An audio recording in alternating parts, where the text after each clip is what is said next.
गुज़िश्ता आपको पता चंद महीने पहले आपके सामने ये मुकदमा रखा था कि इब्तिसाम भाई के ऊपर और मेरे ऊपर एक खास सोच और फिक्र के रवाफिज सोच और फिक्र के लोगों ने एक गलीज और गंदा प्रोपोगंडा किया।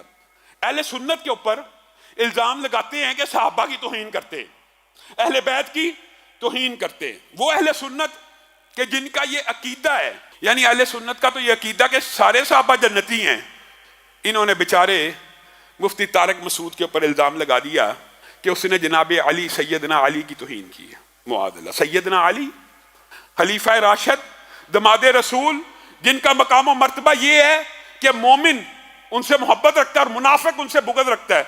और ये तो सैयदना अली हैं। मैं आपके सामने तो ये रख रहा हूं, किसी एक सहाबी को बेईमान समझने वाला, किसी एक सहाबी जिसने अपने, सैयदना अली ने तो अपनी पूरी जिंदगी नबी के हमरा गुजार दी, एक सहाबी जिसने चंद लम्हे, चंद सेकंड रसूलुल्लाह के साथ गुजारे हैं, चंद सेकंड, अगर उसका भी बुग़्ज़ दिल में है और अगर उसको भी कोई बेईमान समझता है तो वो कायनात का सबसे बड़ा बेईमान है, क्योंकि अल्लाह उसको रज़ी अल्लाह कह रहे हैं, उनके ईमान की गवाही है। यानी अहले सुन्नत का अकीदा तो ये है, और तुम उनके ऊपर ये इल्ज़ाम लगाओ कि इन्होंने हज़रत अली की तौहीन की है। कोई अकल का दामन हाथ में लो, उस बेचारे की वीडियो को ट्विस्ट करके एक जैली किस्म की, वो आम मुआशरे के दमादों के हवाले से गुफ्तगू कर रहा है, उसको कहा मुआज़ल्लाह, ये इल्ज़ाम लगाने वाले भी तौहीन के मुर्तकिब है कि ये जी सैयदना अली के बारे में कह रहा है। मुआज़ल्लाह, ये झूठ से भरा हुआ।